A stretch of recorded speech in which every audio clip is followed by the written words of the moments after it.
A single open forum will be provided during tonight's meeting to allow the public an opportunity to address the board. During this time, individuals may share comments or requests related to both agenda and non-agenda items. Those addressing the board are asked to limit their comments to 3 minutes per meeting. The speaker should identify their name, group affiliation, if any, and make a brief presentation with an identified solution if one is sought. Remarks should be addressed to the board as a whole. Oral presentations may not include charges against any board member by name. It is my responsibility to determine if the person addressing the board has attempted to resolve a concern informally or through the district's complaint policies. If not, the speaker will be directed to follow the appropriate policy. The board requests that all presentations be made in a courteous, respectful, and professional manner and asks that speakers monitor their own behavior. If you wish to speak during one of the open forums, please fill out one of the cards located on the table in the entry hall. Dr. Harrington, any comments? The only comment I wanted to add, Trinity Baseball is off to round 3 of the playoffs. So they begin Thursday night, so we wish them luck. All right, any clarifications? No. Well, I think we should also add that we have athletes from both Trinity and Bell in the state meet for track.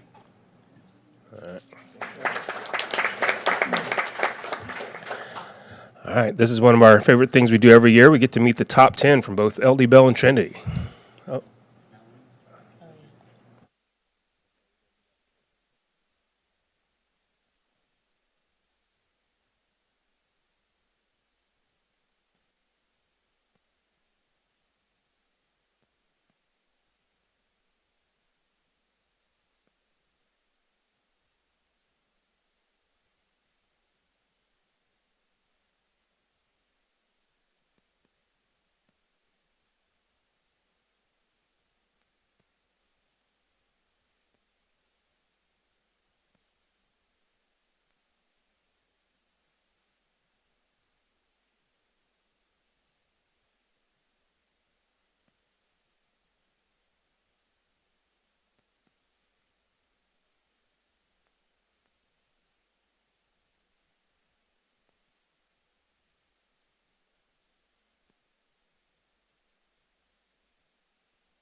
For a picture.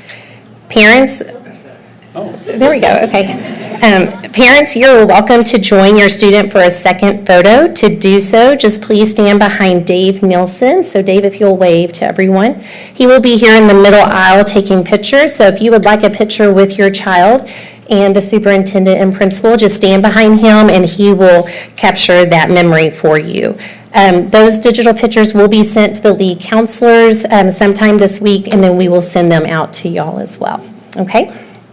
All right, so we're going to start with this year's top 10 graduates from Trinity High School. So the first, number 10 is Aditya Vamsal. She is an IB diploma candidate. She is planning on attending the University of Texas at Dallas, and she plans to major in animation and game design.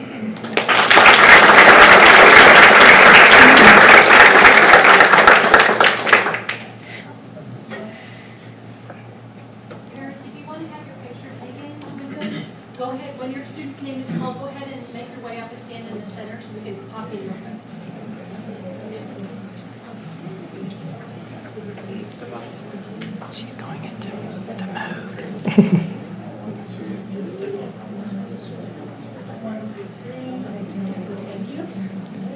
Okay.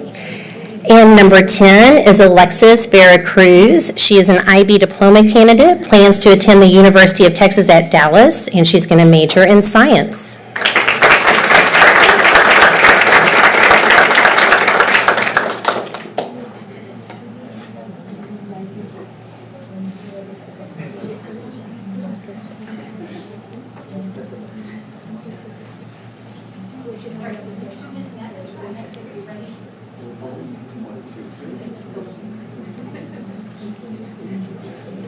Okay, number 8 is Vince Sines. He is an IB diploma candidate, plans to attend the University of Texas at Austin and major in mechanical engineering.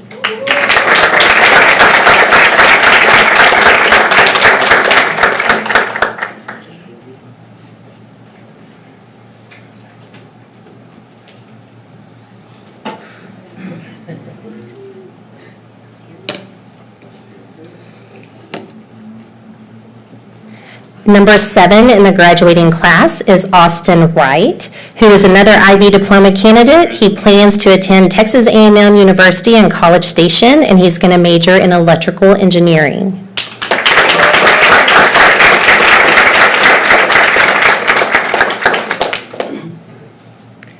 Okay, number 6 is Saibusta Joshi. She's an IB diploma candidate, going to the University of Texas at Austin, and plans to major in biology on a pre-med track.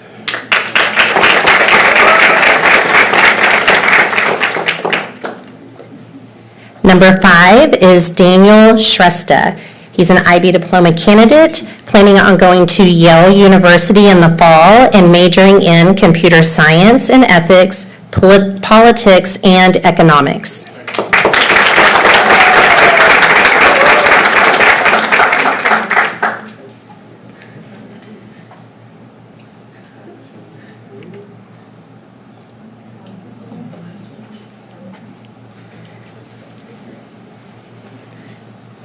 Okay, number 4 is Kamud Regmi, an IB diploma candidate who plans to also attend Texas A&M University at College Station and major in aerospace engineering.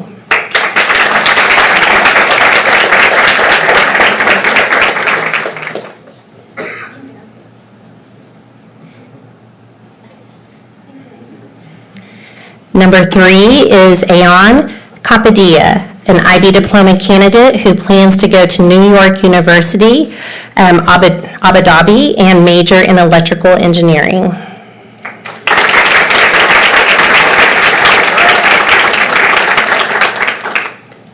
Number 2, our salutatorian at Trinity High School is Arush Pokhrel, an IB diploma candidate planning on attending the University of Texas at Austin and majoring in neuroscience.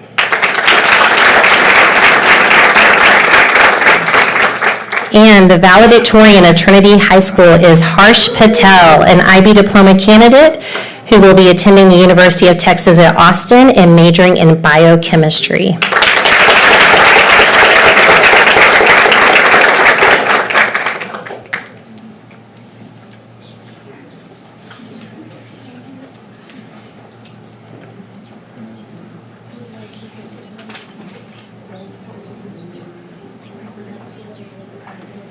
Okay, and now we're going to take a big group picture of the top 10 graduates from Trinity.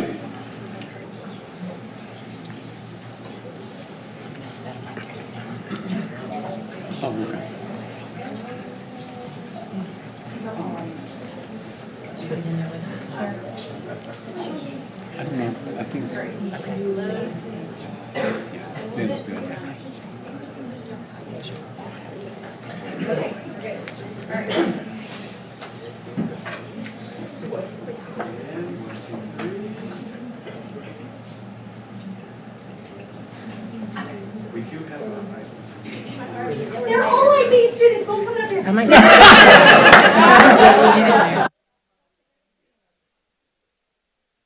Okay.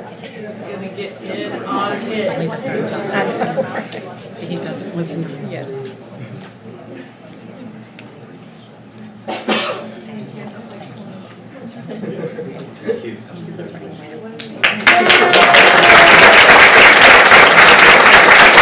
Okay, congratulations to Trinity High School's top 10 graduates. That's a great accomplishment. So this year's top 10 graduates at LD Bell High School, Mr. Belcher is on his way. He got tied up at the campus, so he will be here shortly in case if you want to get a photo op afterwards with him. But our number 10 is Arini Ibrahim. She's an IB diploma candidate. She will be attending the University of North Texas and majoring in criminal justice.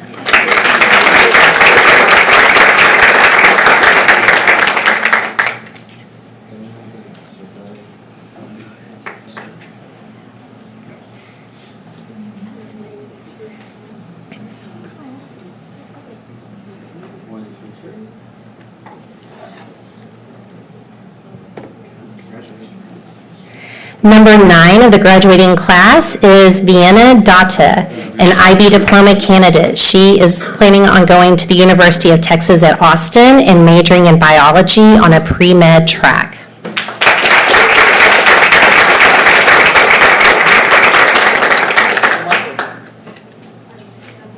Here he is. Oh, perfect. Here comes Mr. Belcher. Here he comes.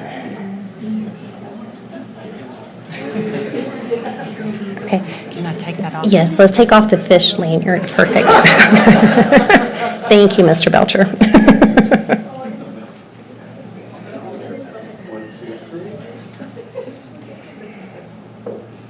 Okay. Does number 10 want to hop in since Mr. Belcher is here? Yes.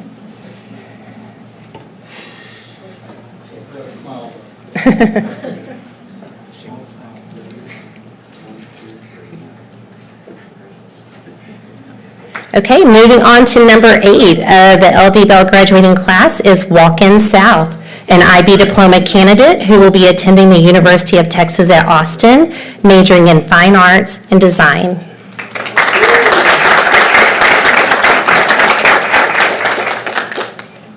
Number 7 is Nathaniel Simmerman, an IB diploma candidate attending the University of Texas at Austin in the fall, majoring in biochemistry.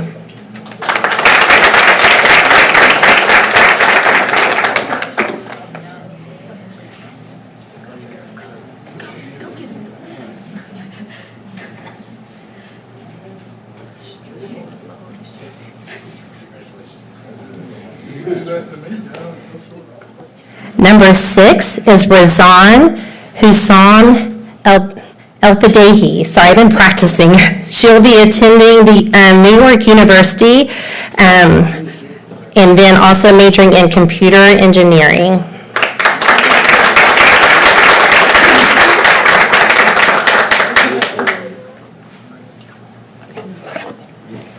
Number 5 is Hannah Dew. Hannah will be attending the University of Oklahoma and majoring in biology.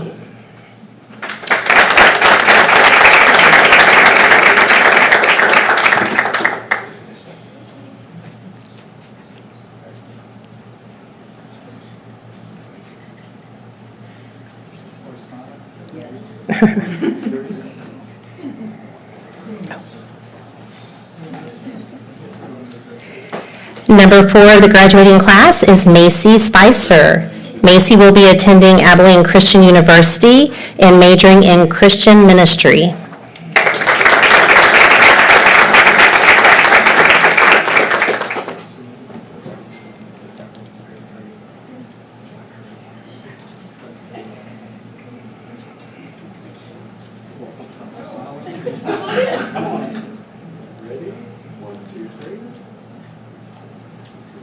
I'm going to try my hardest. Okay, number 3 is Hamid Hayat Shahi.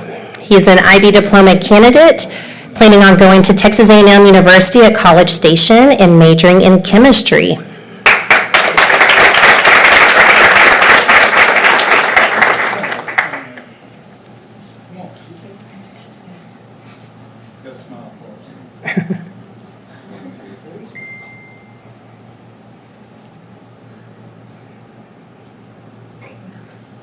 This is important. You can take all the time it needs.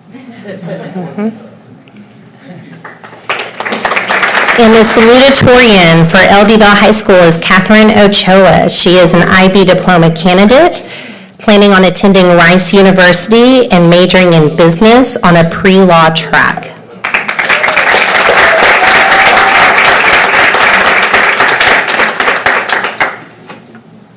Bring it up. That's all we don't He'll be here all week.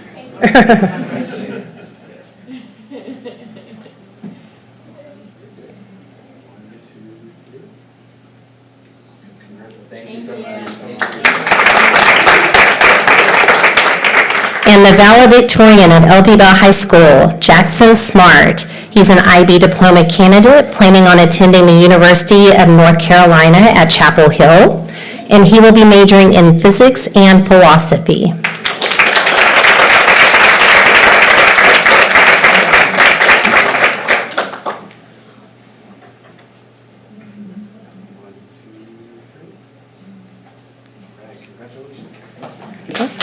And then we'll do our group photo.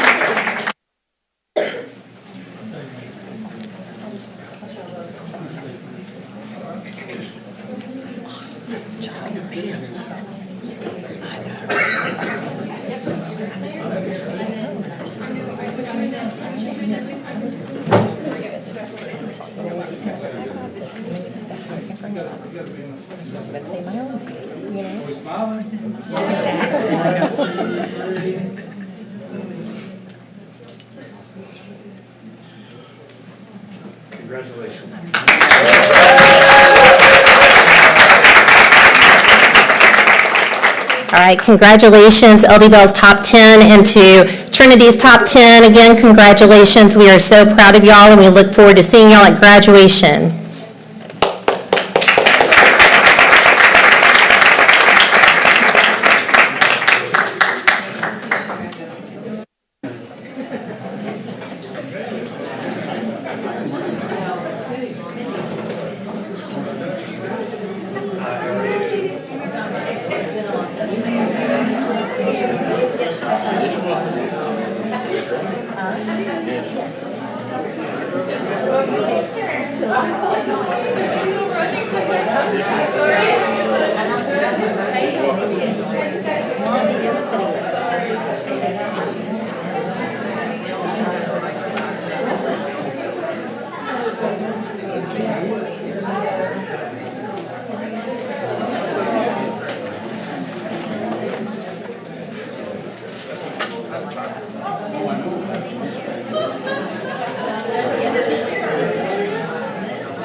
All right, so that was our top 10 students. All right, next I'm going to take just a moment. The superintendent notified the board this week that he had made an appointment of a new principal for Euless Junior High. And that appointment's Melanie Mans, who's currently the principal at Viridian Elementary. And so she's here tonight. We wanted to give you a chance to just introduce anybody you have here with you. My husband, Jose Hernandez. One of my two sons, this is Major, and this is his wife, Emily. Two of my wonderful assistant principals who have worked with me here to support tonight. All right, thank you.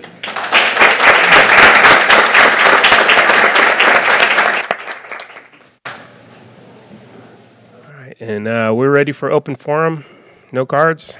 All right, then at this time, the board will adjourn into closed session pursuant to Texas Open Meetings Act, Texas Government Code, Chapter 551. The board will adjourn into closed session pursuant to Sections 551.072, 551.074.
All right, at this time, the board will reconvene into open session.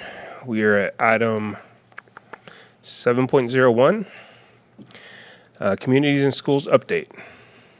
Lauren Sly.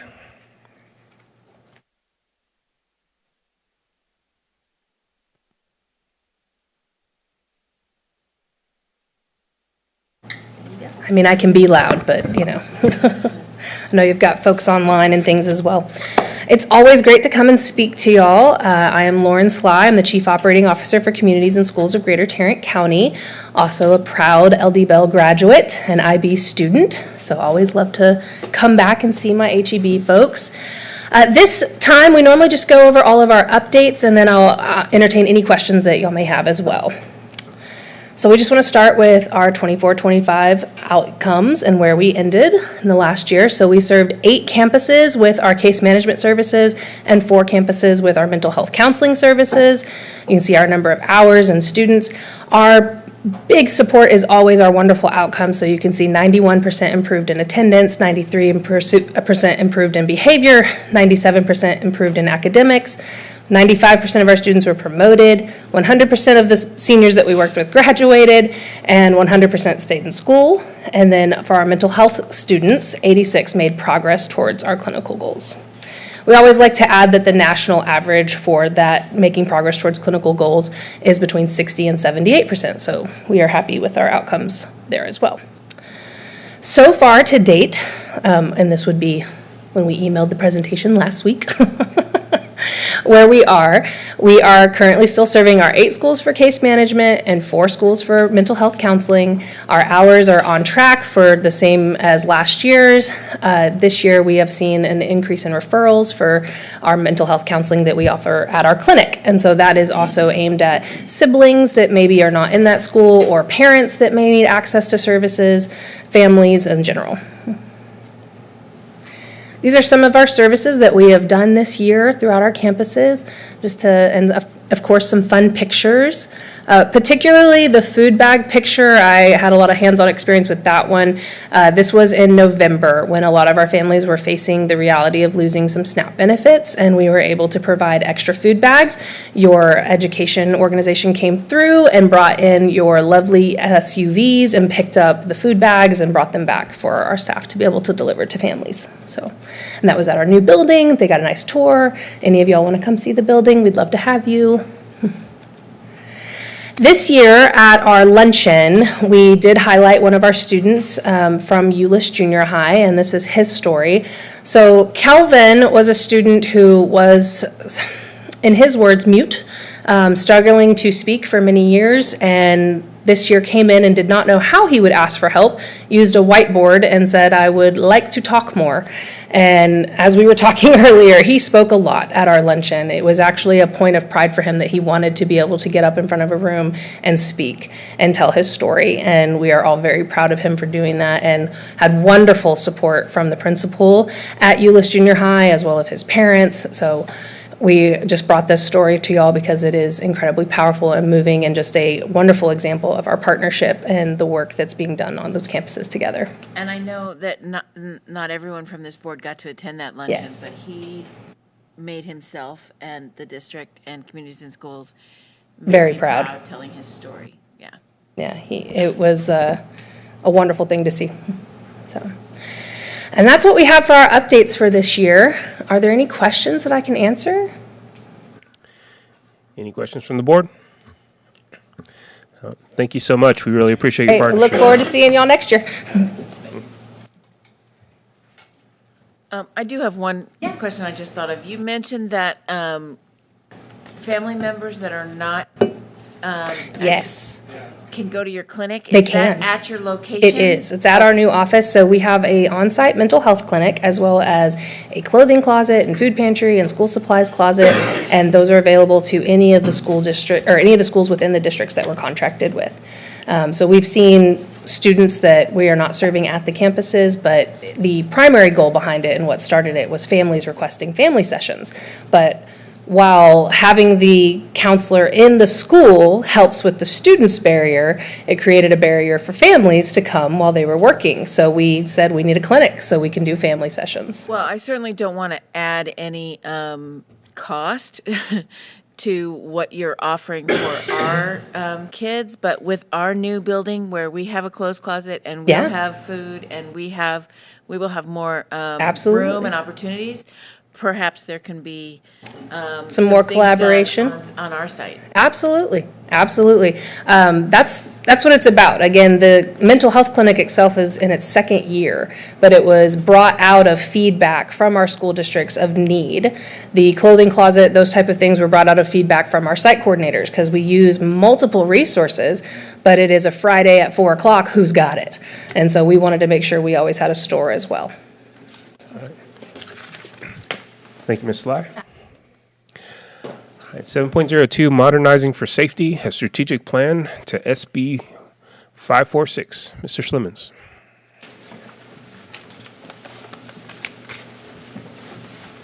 Good evening, everybody. How are you? Okay. So this evening, we're going to discuss some changes coming our way for school buses, for our fleet.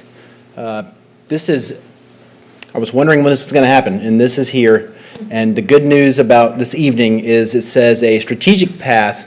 We have lots of options on our path and lots of things we can discuss and work on together. And I'm excited to bring this to you. It is a little bit of an eye-opener to where we are with our fleet. So I just encourage you to stop me at any time, and we will answer those questions as we go.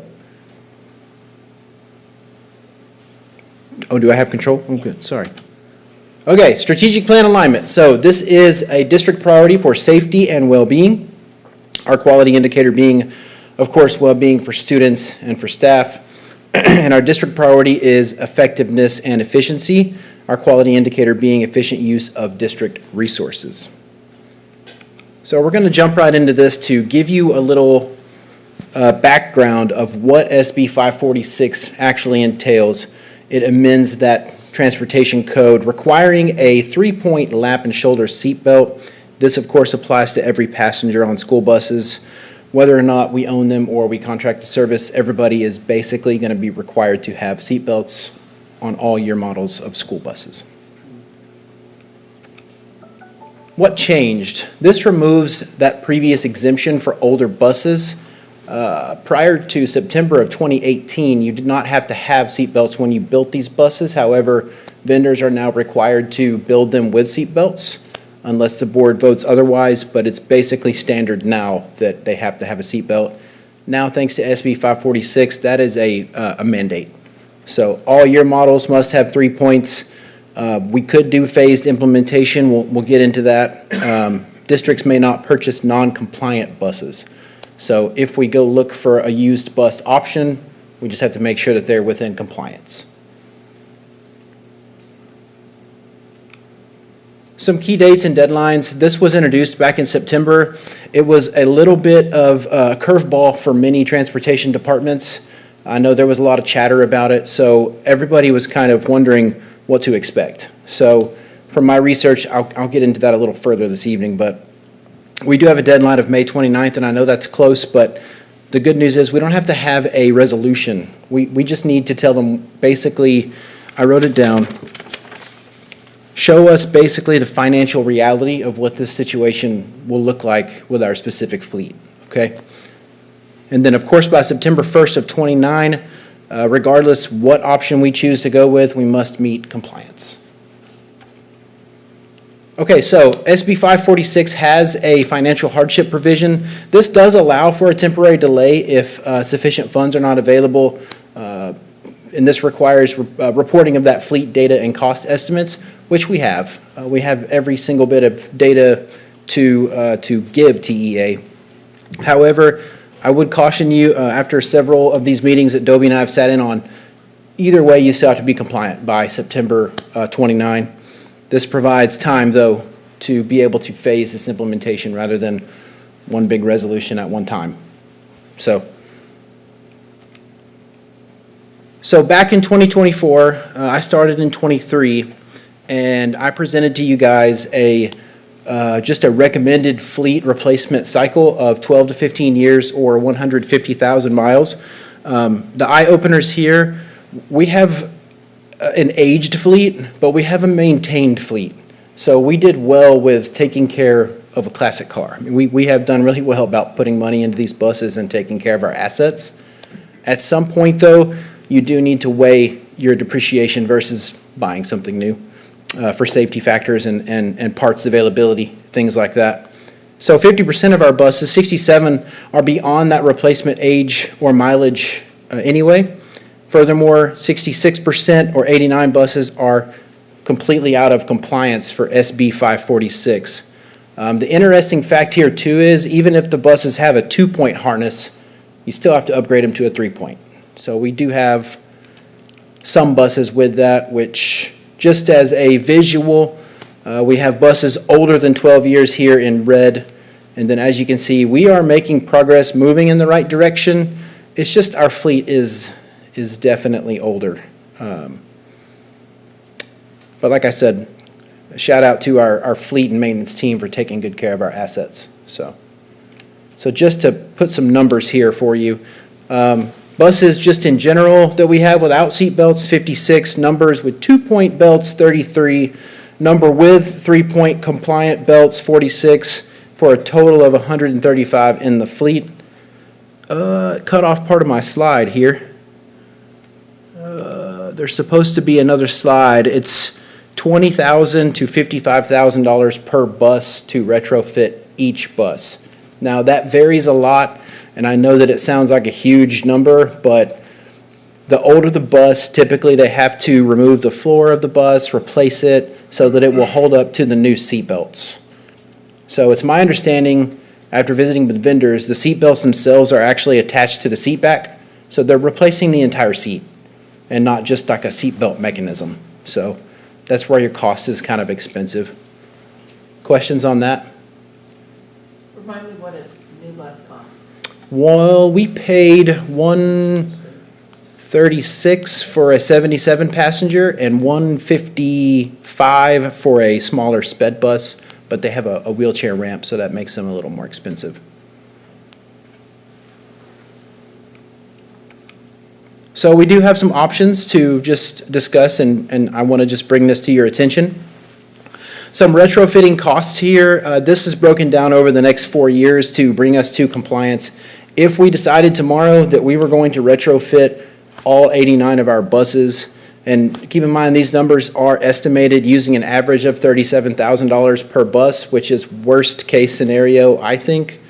You're talking a $825,000 annual allocation for 22 buses.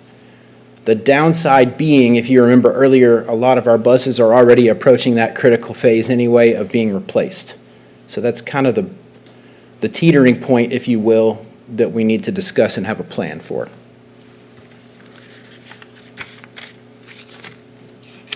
So some other good news, though. We do have 20 buses that are eligible for retrofit, which would save us a little bit of money in terms, instead of buying them brand new. The biggest concern that I have with retrofitting or buying buses brand new is everybody is in the same position we are. Maybe not as many buses as we have, but everybody's going to be ordering before 2029. Everybody's going to be retrofitting before 2029. So in the back of my mind, I'm like, let's go. So you also have to consider the time of when they do the retrofit, when the new buses arrive.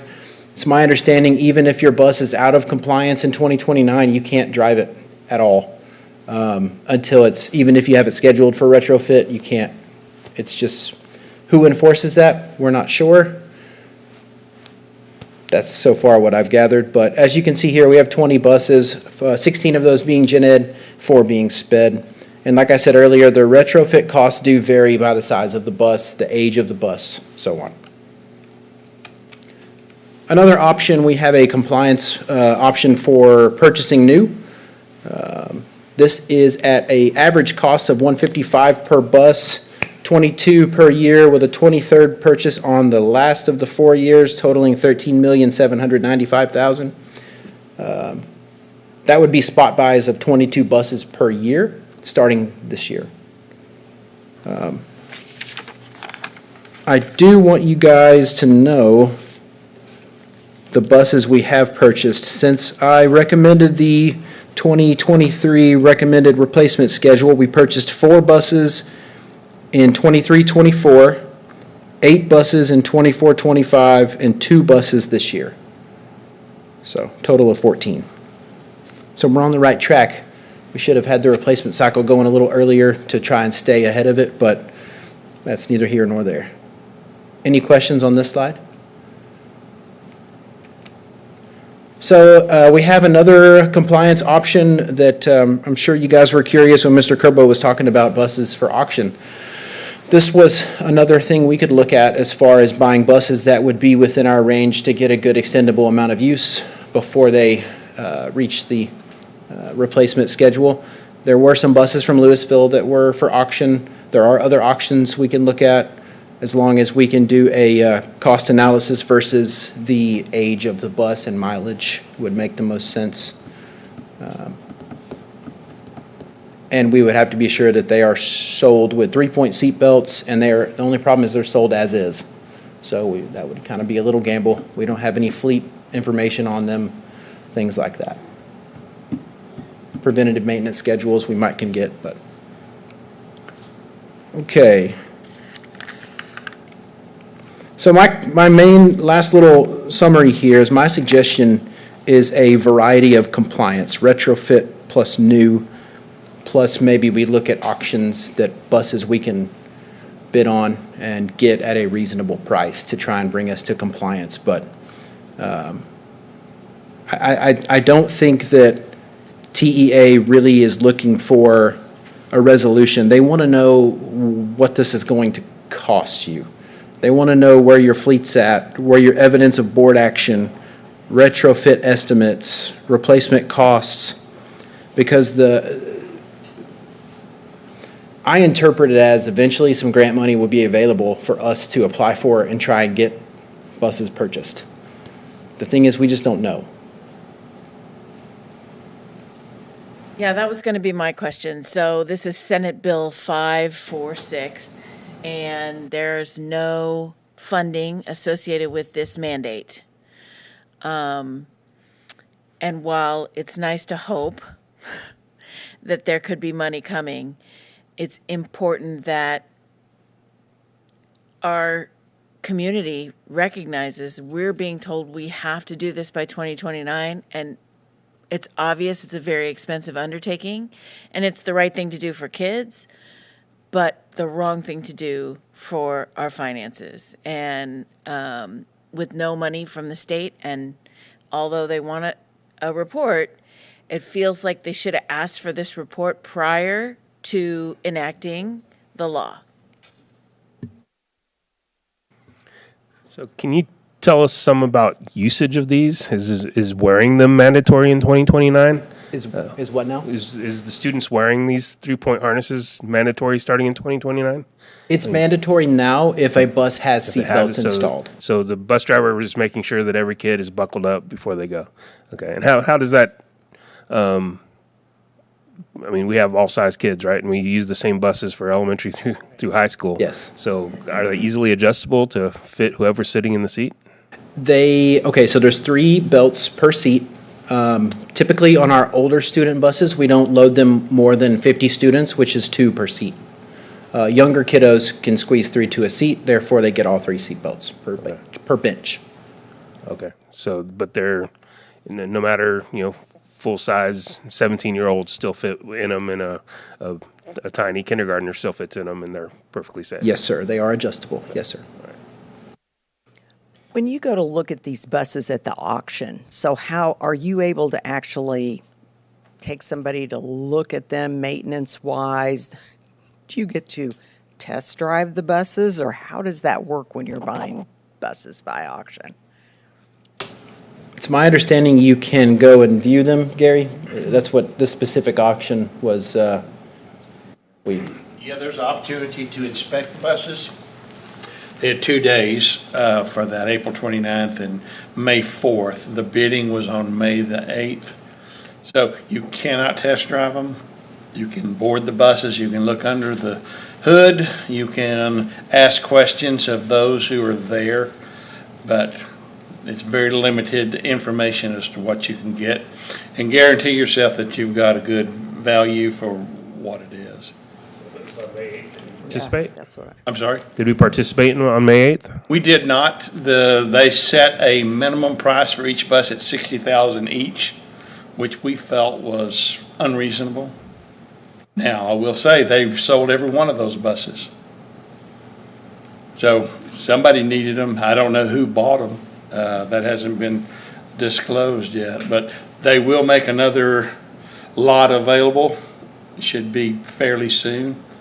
We'll go through the same process and look at those buses and see if there's any that maybe can help us improve our fleet. I have full faith that we made the right decision there. I don't think that there's other districts taking as good as care of their buses as we are taking of ours.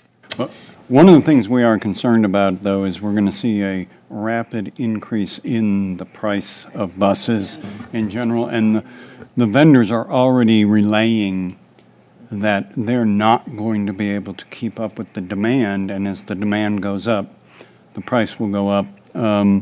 And the vendors are very concerned about the deadline. So it is something we're going to have to begin our process of acquiring buses. I think as we look through, we definitely have some buses that are candidates for retrofitting, but we do not want to invest a huge amount of money in any of the older buses. And then we do hit a point, as Justin said, any of the buses without the seatbelts become unusable at that point, forcing us to surplus them, even if they were actually really handy buses to still have when we need extra buses. The other piece, though, as we get into costs, when we get to 9.04, that question of can we afford to do it, the state is asking, can we replace all these buses in our current budget? And as we've all looked at our budgets right now, our budgets do not have that much, the money to simply within our recurring budget afford to do it. It's like what Ms. Cole said, though. We are hopeful that there may be grants that came along when safety and security, we did see some grants that follow, but I think any plan that we put in place will not be contingent or reliant on any grants that come through. If they do come through, then we'll take advantage of them. But I think we're going to have to move forward just on our own. So Justin, we have to get our entire fleet into compliance. Yes, sir. All right. And we have 135 buses. Correct. Right. Are those all yellow buses, or does that include any of our white activity buses? 4 of those buses, I'm sorry, no, they're not included in the 135. We have 4 of the little activity buses. They're white buses. Are those white activity buses included in the seatbelt mandate? Yes, sir, they are, but they do have seatbelts. They have seatbelts. Yeah. They already have, so they're Yes, sir. compliant?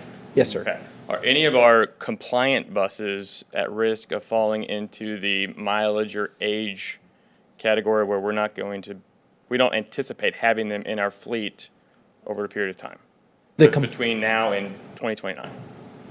The compliant buses are still, I believe they're still worthy of continued use. They're nowhere close to the replacement.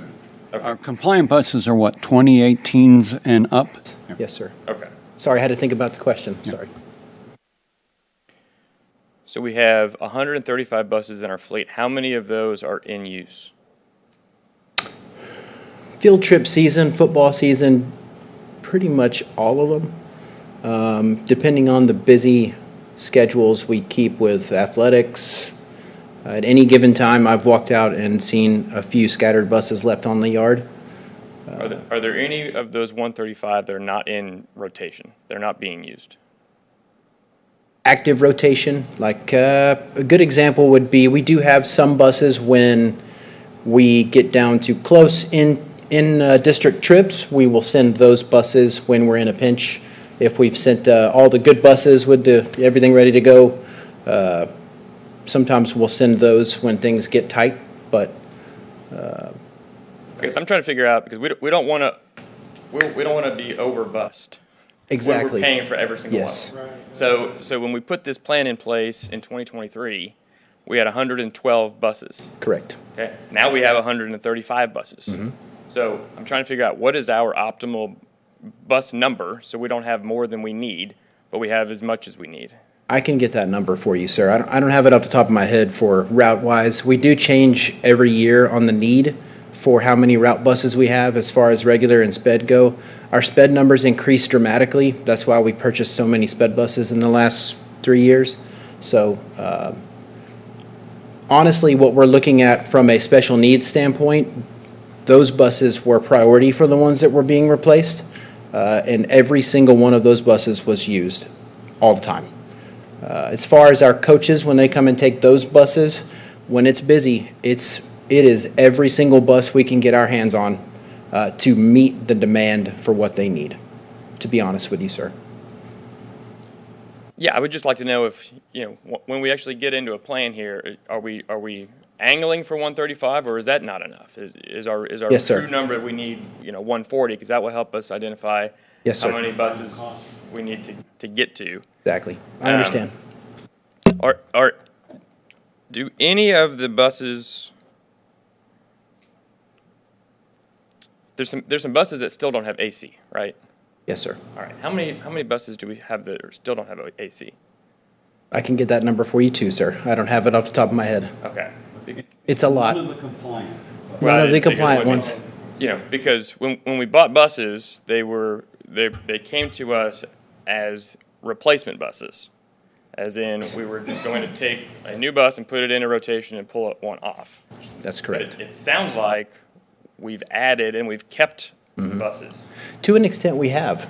And that's due to, we do like to take some of those older buses and rob parts off of them so that we can save money when it comes to parts in general. We do keep some of those buses, but they are up for auction, I believe.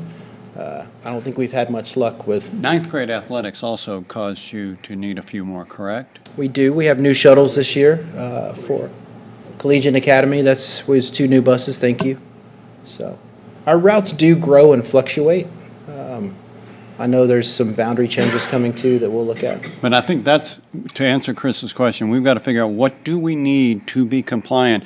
And then as we change, we may have to, if we added another program, we may have to add an additional bus. If 135 is the number, within a year it could be 137. But as we build this plan out to our best, let's estimate what we do believe is what we could do with as little excess as possible because of the cost. The other question, I think, Justin, would you anticipate any of the buses that you retrofit, would any of them not have air conditioning?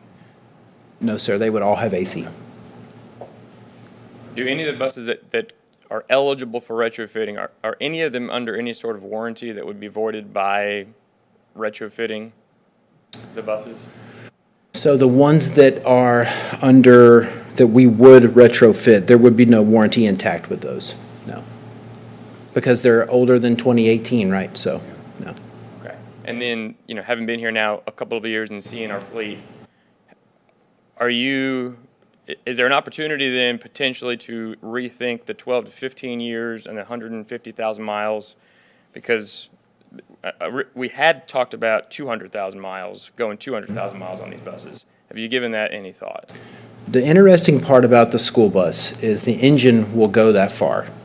Everything falls apart around the engine. You take really good care of the engine, it will last. And, a diesel engine.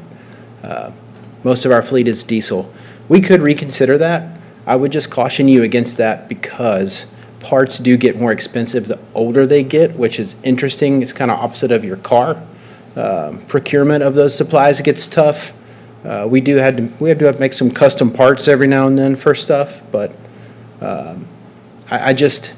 if you take care of them and you service them, they will last as long as they have now. But what worries me is you keep pushing your luck with these buses. You keep putting money into an asset that's aging, that's worth not much at all when you go to sell it. So I noticed the age of some of these buses is, it's almost as old as some of us up here on the dais. So my question would be, yes, yep, the 40-year-olds over there. So my question would be, for any of those ones that we are looking at retrofitting, what would be the oldest bus that would likely be eligible for retrofit? Are we talking 2015, or are we talking that pre-1990 bus that I saw on there? Definitely not the pre-1990. Which is a special bus. Yeah. The oldest one on the lot is January of '83 when it was built. Wow. Older than me. So that's a great question too. And it's my understanding when Joseph and I, our fleet manager, looked at these buses, they all vary so much that it's hard to put a standardized age or mileage on them because they do vary wildly. So we may have a bus that's older, that is in great shape with AC that we would retrofit that would make sense. That's a 2015 or a 2013 that's survivable of the retrofit itself. So when Joseph pulled these numbers, he's looking at where does it land in the replacement cycle, 12 to 15, 150,000 miles. Where does it land? Is it worth replacing it? Cost of procurement for parts. Does it need a turbo? Does it need an engine? The varying costs of all of these things just pile up astronomically quickly.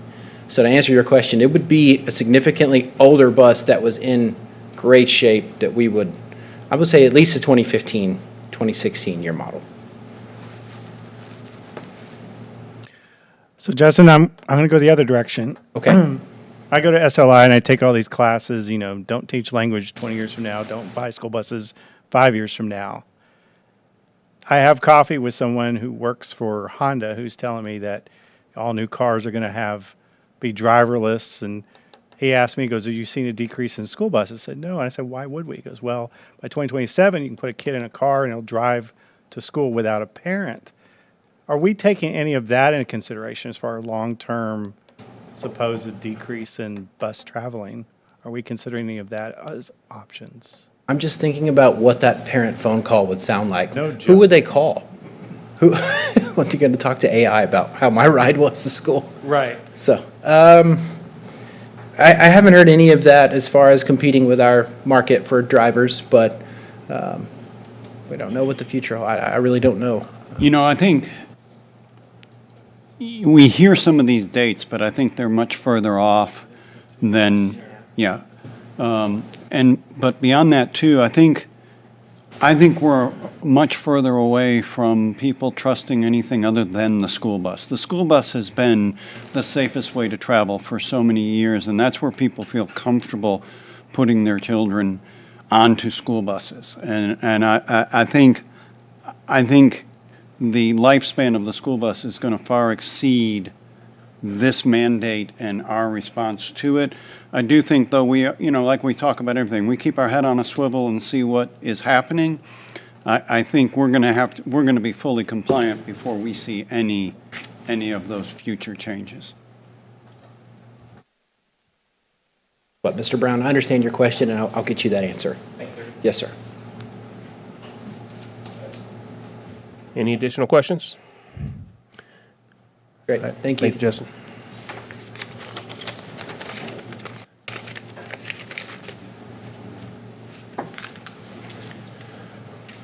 All right, we're ready to get into regular board meeting items. 8.01, financial statements for the month of March.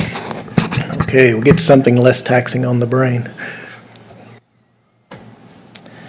So we're looking at financial statements for the month ending March 31st, 2026. The general fund, we had a fund balance of $224,188,335. That represents revenues over expenditures in the amount of $48,603,890. Investment interest for this reporting period was at $4,326,624. Total expenditures as of March 31st were at 54.2%, which is within our threshold that we weigh that against. So this fund is definitely performing the way we would like it to perform. The general fund expenditure matrix payroll, we had $115,529,728.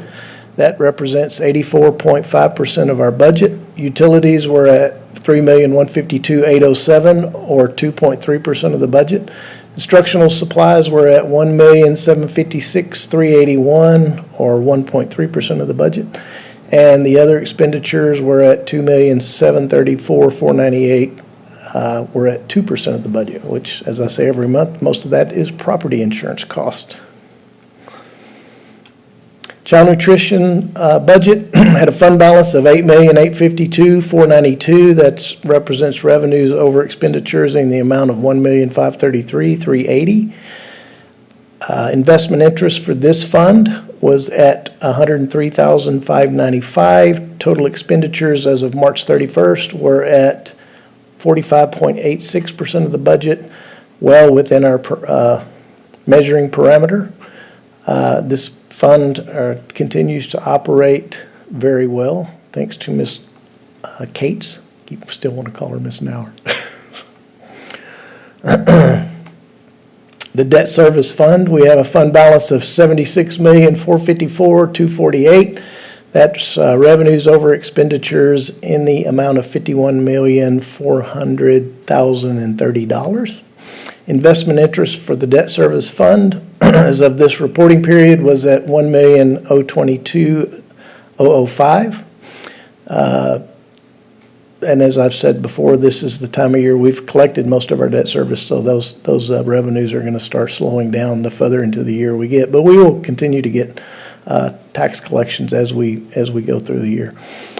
We've already made the first debt service payment of $18,338,525. The second one will be due on August 15th in the amount of $58,868,525 for a total debt service for the year of $77,207,050. Tuition-based pre-K fund has a fund balance of $483,280. That represents revenues over expenditures in the amount of $154,034. Total expenditures as of March 31st were at 26.63% of the budget, so way below our threshold, but that will catch up as we finish out the year. But that program is performing as expected. Special revenue funds, as of March 31st, they were at 28.88% of the budget. The expenditures, as you know, they exceed the revenues due to the lag in TEA reimbursements, since we make those expenditures first and then ask for reimbursement from TEA afterwards. But all of those funds are tracking as expected. Campus Activity Fund has a fund balance of $4,321,280. That represents revenues over expenditures in the amount of $886,432. Revenues were at $2,441,27, while the expenditures were at $1,553,694. Those fundraising activities are performing as expected as well. 2024 bond, or we go back and forth on what to call this, 2023 bond, 2024 issue. I think we're going to standardize and just start calling these 2023 bond funds, because we will have another issue down the road. But anyway, fund balance of $369,527,820. That represents expenditures over revenues in the amount of $117,569,854. Investment interest for the year as of this reporting period was at $6,493,508.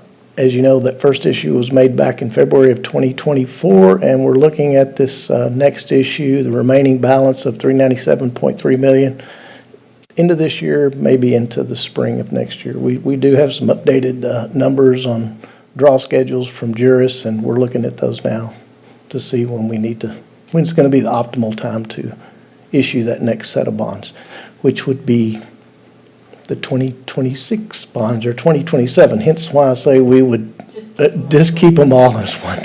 Just call them 2023 bonds.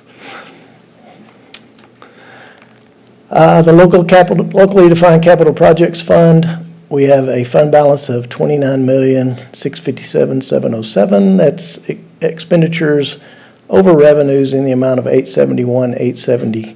2, and as you can see there, the different things we're still spending on these projects, but most of those are starting to wind down. We don't really have a lot of expenditures going out of this account at this time.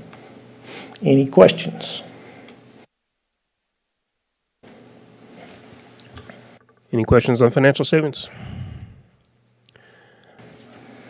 All right, we're ready for budget transfers and amendment request.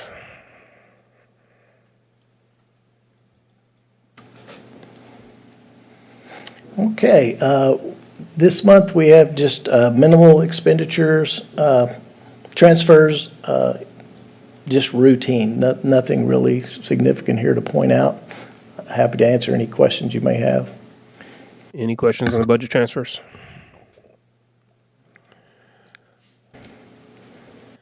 All right, 8.03, amendment to contract for the collection of delinquent taxes, adding property value study appeals services. Okay, this is, we're requesting that we amend our contract with Linebarger, Gogan, Blair, and Sampson to include these services that the district may call upon them for some help with from time to time. This was a service previously provided to the district through TAD, but with the passing of Ms. Willem, they're no longer doing that at this time, but they're still services we need. Otherwise, we could lose state revenue monies down the road. I do have Mr. Corey here to visit with us about that if we have any extra questions for him, what that might look like. So I received an email today that made me question this and Yes. reach out to you, that made me believe that we had already missed some funds, and you're telling me that's not the case. No, we file appeals almost every year through TAD. So I'm not sure where they came up with their numbers from. I'm not sure where they got that data, but no, and basically what this, if I can try to explain how this works, they set our value back in July for this year, our taxable value for our whole school district, and we set our tax rate based off of that value that they certify. And then come January of 2026, they come out with a preliminary property value that the state does, saying this is what we see your value for your district at. And then we have a window of time, I think, is it 40 days, Corey, where we can appeal that, which we have missed that, but it doesn't mean we can't go back and do an appeal or even an audit. Once they certify the values, which will be this coming August, they'll certify our 2025 values. And at that point, anytime after that, then we have to do an audit, actually, to go back and protest those values. But what it means, if I can try to explain this in simple terms, we've set our tax rate and collected taxes based off what their certification last July. So we've collected taxes on that all year. And then later they come in and they assign a higher value, the state does, saying, well, your property value should have been this, so you should have taxed on this. The only problem is we can't go back and tax people after the fact. So, but they're going to lower our state values based off of this higher value that they're setting. So we're going to lose state revenue. Am I saying that correct? Absolutely right. Okay. And Corey, thanks for coming. Do you want to talk about Linebarger's role in this and what Linebarger will provide to us? Actually, what Doug just finished on is the perfect transition. So if the value increases from the state comptroller, can y'all hear me okay, or do you mean to speak into the microphone? You got to speak. Yeah. If your values increase, which the state will increase it through their property value study, you don't get a benefit. They show that you should have received more revenue, so you receive reduced revenue.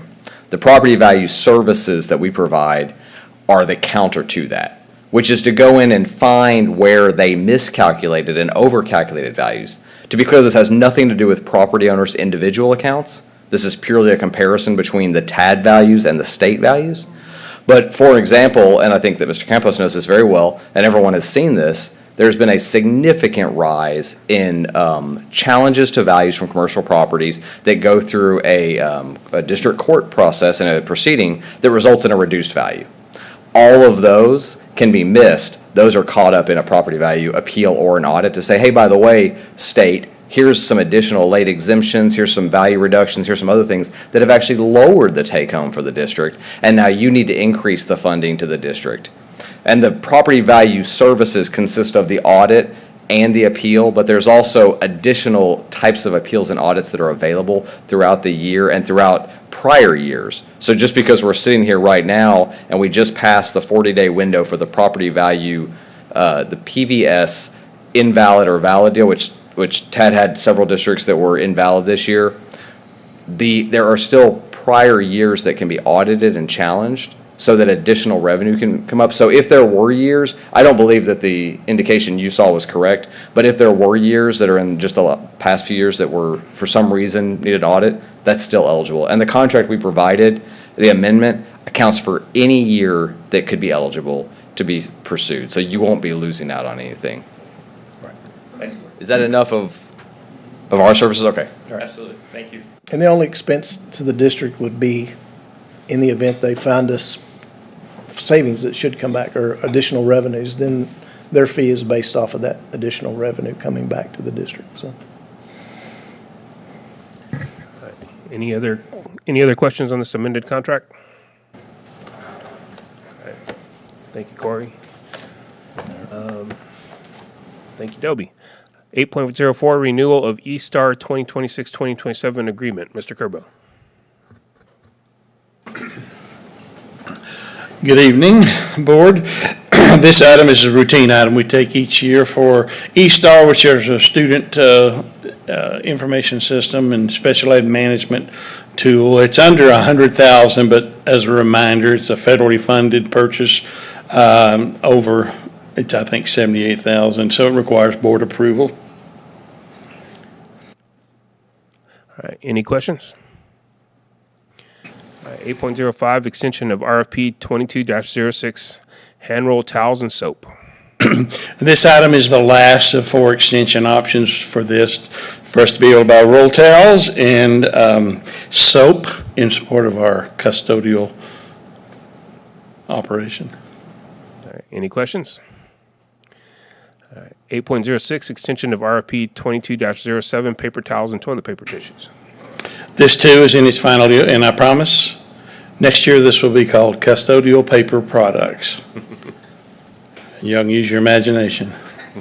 We'll have details as needed, but that way it'll make it a little bit more friendlier when we announce this. So, yes. All right. Any questions? All right. Annual fire inspections.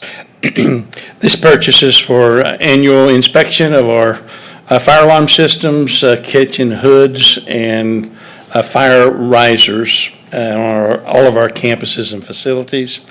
We've received a proposal that's going to be $130,000 based on what we've got already, and we've asked for up to $140,000 based on additional properties that we may need or other needs that we may have that we've not anticipated. All right. Any questions on the fire inspections? 8.08, declaring property surplus and authorizing it for disposal. We've had a considerable amount of interest in the property that we have at Harwood Drive and Meadow Park Drive, and we've had discussions in closed session about what to do with this. And so the process for putting it out for bid is to, one, have the board declare it surplus and authorize it for disposal, and then we will dispose of that according to requirements in the Texas Education Code, which will include developing a bid, solicit bids for that.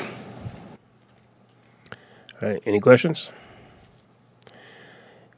8.09, reclassification of funds for TK Education Consulting. And last year, the board approved an agreement with TK Education Consultant for providing services to various campuses in the amount of $491,500. Some additional funding became available for us to be able to reclassify a good, up to actually 344,000. I don't have the exact number here, a little over 344,000.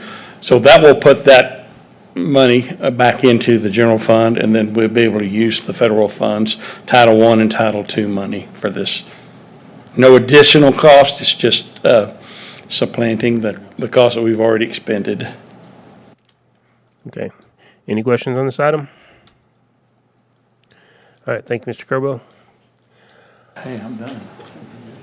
TK Education Consulting Contract, Dr. Johnson. So what you have here at 810 is our annual TK Ed Consulting contract to continue our partnership. This will mean that we extend to year 2 with our secondary schools, and then we also have several new elementary principals that we provide ongoing support as they lead that new work in a different way on their campus. Any questions on this TK contract? 8.11, contract between HEB ISD and communities and schools. So you heard the presentation from communities and schools to continue the work. We amended the contract just a little bit to allow for freedom and flexibility to adjust program managers and mental health counselors where needed. And our previous contract, if we wanted to make a change, we would have had to keep bringing that back and forth. So that was a shift, as well as a small increase of $1,000 per counselor from last year. All right, any questions on the community and schools contract? All right, 8.12, amendment number 11 to AIA B102-2007, standard form of agreement between owner and architect. Mr. Minor. Mr. Miners, I'm gonna cover this one, but if I have a question, Joshua, he'll jump up here. So we have been back and forth with the discussions with our bond attorney about the allowable use of general purpose bond funds, and what we have determined is that, well,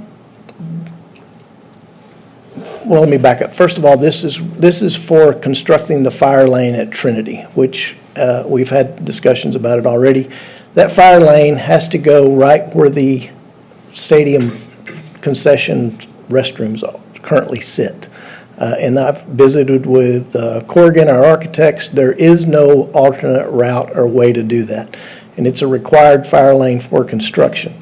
But what our bond attorney is telling us is that these funds, general purpose bond funds, cannot be used for reconstructing that concession stand restrooms.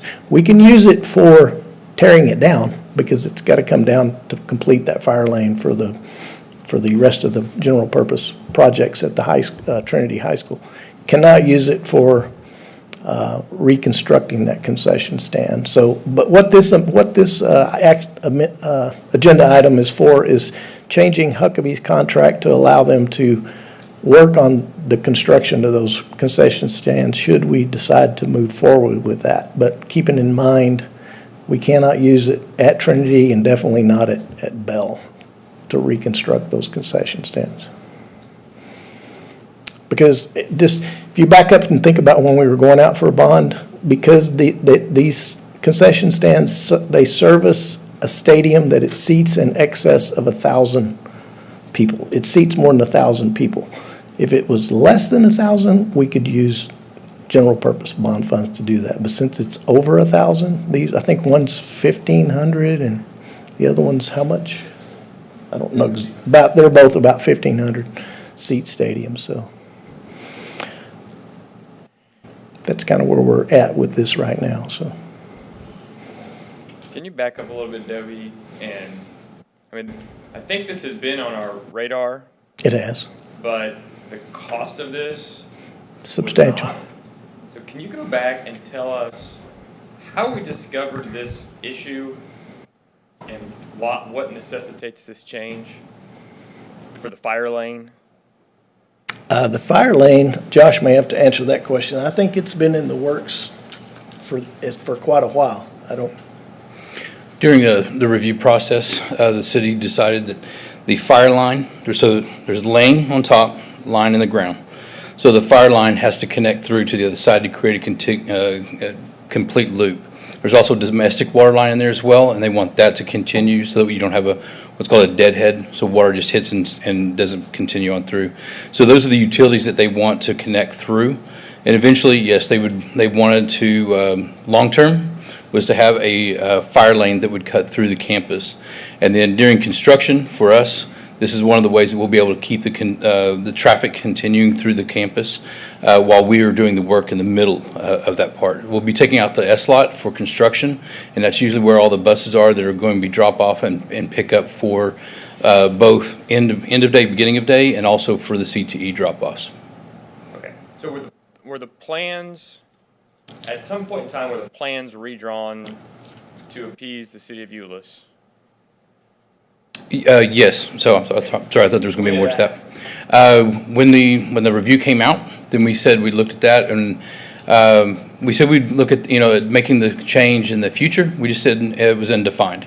And in doing so, we went ahead and said we'll go ahead and do the utility work and the design work now. And we would have that in case anything like this was to come up and we had to move quickly. So as we move forward, looking at the traffic flow and how to be able to make that second phase work in the construction, that's where that really came into fruition, and said that's why we started bringing that to you and started talking on that early on.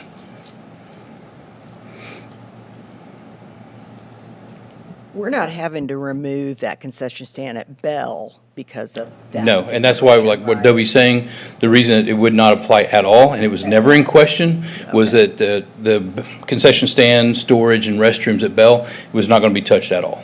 So basically what you're saying is we have to come up with some other way to come up with the funds to rebuild that concession stand, bathroom, whatever, somewhere else. Right. Yes, and we knew, so Bell we knew would be out. The one that we had questioned is a lot of times it'll say anything's impacted by the work, so you might be able to use those general funds. We can use those general funds to take the building down. It can pay for the design to take it down and the engineering for the road, the lane, the utility work, all of that, because it fits inside that the original scope. So we don't have any idea what the cost of reconstructing something over there is going to be. We do have that cost, yes. we do. That's what this is. That's what that is, yes. And it says, this currently says funded from the 2023 bond funds, but we're saying that's not the case. We thought we could originally, And but. I thought I heard you say we don't have to rebuild the one at Bell, but this is, these costs are here to rebuild the one at Bell. If we were to, yes. What is your recommendation? That we rebuild both of them? Joe, somebody? What are we Yeah, deciding today? here, what we're deciding here is to allow Huckabee to make those designs, so we're amending their contract. We want to continue to look at this, but at the end of the day, we're going to want to do something. And so I think that's the thing. We want to continue to examine this, and it's going to be very quickly. I mean, we have got to make some decisions, but we're getting updated information over this week. We talked about even pulling this item, but at the point right now is, do we need that Huckabee to give us some options and designs? Yes. As we've already talked with Aubrey about this, and the cost of these as what would be required for a full concession and the restrooms, it said $8 million, and it's much greater than we ever anticipated. So we're going to continue to look at, are there other options? I already had one meeting with Aubrey, like what can we remove, what could we look at? But I think we're going to have something. And so we're going to have to make some decisions as to what are we going to have at both. And when we looked at Bell, we wanted, just for equity, that we have a similar building. We have a building, this one's getting torn down, but those two buildings were going to be the last old buildings. They were going to be the last pieces left on the campus. We knew that they were going to be at end of life very soon, so we're going to have to hit them sooner. And so Trinity having to come down, we've got to come back up. But we would like an opportunity to take a few more looks at this before we bring you the recommendation. Okay. But we want Aubrey to start designing. Yeah. Josh, how much do the baseball concession stands cost? Do you know? Oh, 10 on all, I think it was. Yeah, it was about 10 for all of them. Yeah, but that included the overhangs. Yes, it did. So one of the things we mentioned, we spoke with Dr. Joe, is keep in mind, part of the reason for this would, the increased cost in square foot. You're looking at a building structure that everything that's inside those walls is very expensive. It's all of the plumbing, it's the kitchen, it's the hoods, the fire suppression, all of that. If we say that we want to back up, remember the concern we had at the baseball, softball? Okay, we were going to make them serveries, and we were pushed into having the kitchen. So that's why we went ahead and came forward ahead of time with this, because we know that that would be the same event here. The other part to that, the cost is you're looking at, you have to size that accordingly to your occupancy that you're serving. So we're setting it for the stadium, so it's a much larger number than we would have for our baseball and softball. So you're talking, basically, essentially what we're doing is we're going from 2 restrooms to almost 20, or 20 stalls. How many seats are at the stadium? Approximately 1,500.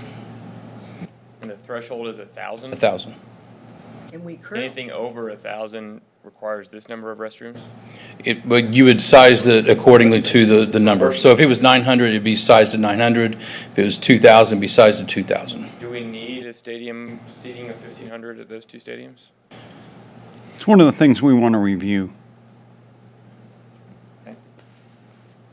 And I just learned today, and some of y'all may remember, we actually added seating to these stadiums not that many years ago. So If you remember press box improvements and stadium improvements, that's what that was. Do we have a breakdown between concessions and bathrooms? Can you help? Well, we need bathrooms. Yes. Has there been any discussion on whether a concession stand is necessary? And if so, what cost is the concession stand component of this? That's what we want to take a few days and look at and create a few options. So essentially you're asking, can we cut the concession piece out of that building? Asking, not advocating. No, right. No, I'm saying And I have asking. no idea whether that's a good idea or a bad idea. I just wonder if That's what I want to get that information and then bring that back to you, probably put it in this, or get it out to you as soon as possible. If we touch the one at Trinity, are we required to do it at Bell, or is it a decision of the board? We're not required, but I do think, we had talked about that also, is depending on the condition, it's like, could there be a remodel also if it is not demolished? We're just going to have to look at that, because originally we were looking at keeping both of them identical, which would be our preferred, but we're just going to have to make sure we can afford to do that. Yeah, I mean, there's a good chance that if you touch it at all, you're going to have to bring it up to all kinds of requirements. That's going to blow the cost out of what it would cost to just redo it. But. Yeah, it's the putting money into an old building, yeah. I don't think they've ever used the concession stand at Trinity, that I've been there. I was there a few weeks ago and they were using it. I've never been there when it was. Yeah, it's just, But were they serving food out there? yeah, Really? yeah, well, they had drinks. I mean, I bought a soda, but I couldn't say I bought food. But they had stuff. I don't know what I was there for. Soccer. It was soccer. All right. So still lots to work on, but right now we're just, for our regular board meeting this month, we're just considering expanding Huckabee's contract so we can look at it closer. Have to adjust the. yes, and that expense also cannot come out of 2023 bonds funds. That'll have to come out of locally defined, Yeah, which but we'll we're going to make need, that change. we're going to need this contract change and Aubrey on board so we can get the answers to a lot of these questions, right? So. Affirmative.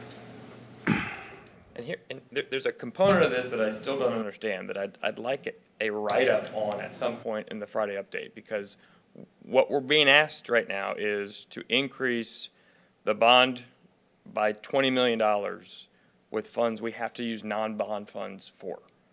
I don't have a good understanding of why and what we knew when and what plans we were basing our cost on to go out to the voters for a bond election that we're now having to supplement if we go forward with this, almost $20 million seemingly of the capital, of our capital fund projects, which we didn't anticipate when we went out for the bond.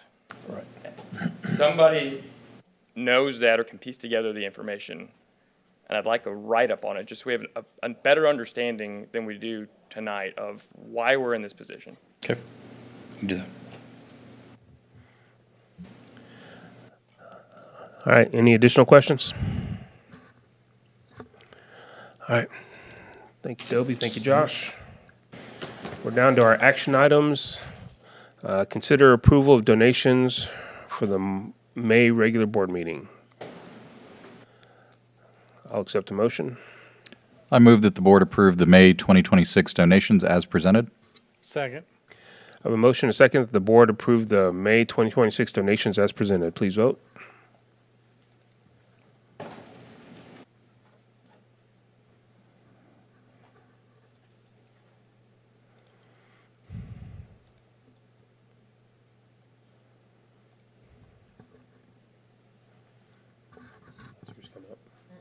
Hit the show votes.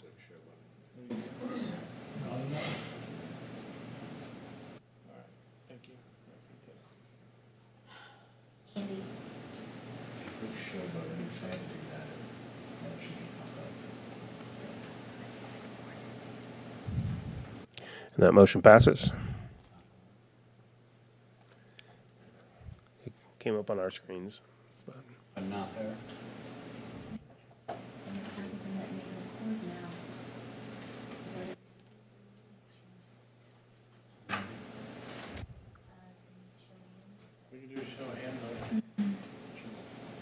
All right, so show of hands, all in favor? 7-0, the motion passes.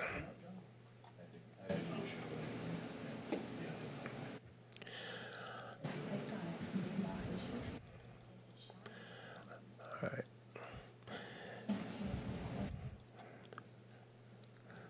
We ready to move on, or we need to? 9.02. Consider approval of updates to 2026-2027 staffing table, new units. All right, good evening. Tonight, we're coming to request the addition of 4 units to the staffing table. Do you have any questions about any of these units? Any questions on the additions to the staffing table? I'll accept a motion. I move the board approve the updates to the 2026-2027 staffing table as submitted. Second. I have a motion and a second for the board to approve the updates to 2026-2027 staffing table as submitted. Please vote.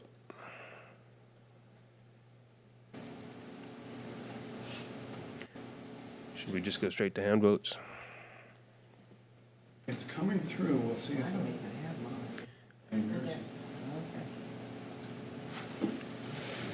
All right, so we show that the motion passes, but it's not coming up on the screen. All right. All in favor? Motion passes 7-0.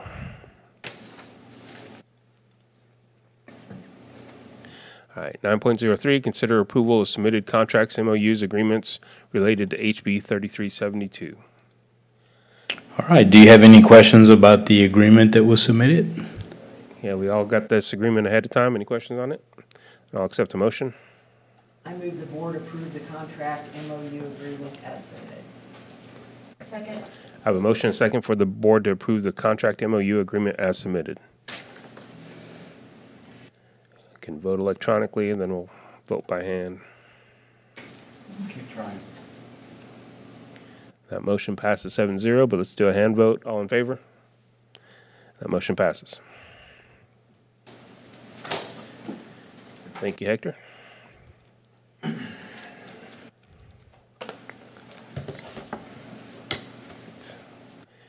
9.04, consider approval for SB 546, reporting on school bus seatbelt cost and financial feasibility. Okay, this is part 2 of what you heard earlier from Mr. Slimmons. As he indicated, we've got to report this by May 29th, and it's our understanding that once TEA receives all this information from all 1,200 plus school districts, we anticipate maybe learning some additional information from TEA, like perhaps some grant opportunities available. But the main thing that they want they want to know right now is can we afford to do this as part of our ongoing annual budget?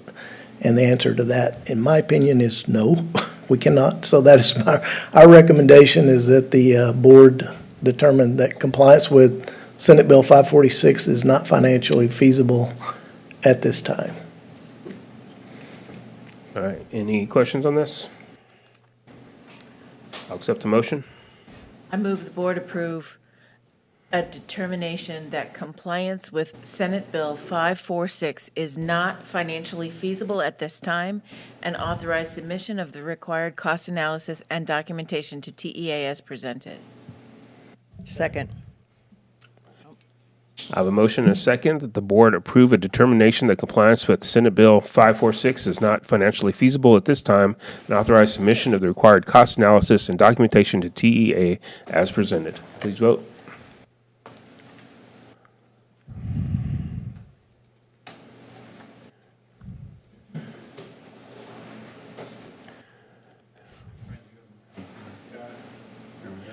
All right, let me show that that has passed, but we'll do a hand vote. All in favor?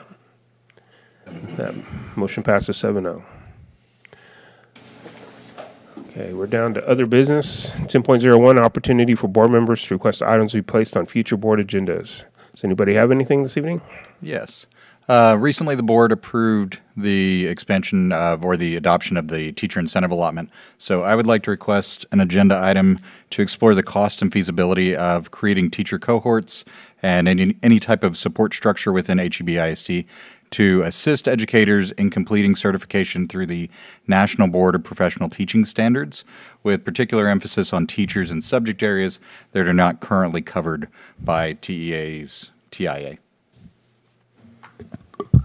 We can present where we're at. We have a cohort working on national board cert. I don't know what the first year we had a number. I don't know what the participation is this year. It's dwindled pretty significantly. Yeah. But in the near future, we can update the process and. We can give you the numbers this Friday. Yeah. Yeah. Awesome. Sounds good. Thanks. So do we need a second to add that, or do you just want to add that? No, if it's just going to be included in the Friday update, that's fine. Yeah. Well, I'd like it presented as an agenda item. Okay. A second year item if you don't. rescind it. Absolutely. Yes. I will. Then I will not rescind it. Here we go. And then, yeah, we'll put that together. Okay. Great. Anything else? All right. Review of the board activity chart. There's a lot of stuff going on in May, but it looks like we have it pretty well covered. Everyone's signed up for many things, so that's good. All right. We're going to do plus deltas for the employee banquets. So I'm here to collect, so if you can get out your sticky notes and give us the plus delta of the employee banquet, and I will collect them and we'll report out.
Okay, so We have 3 related to the music. I do think the old guy's band was preferred over the DJ, so we will take that into account.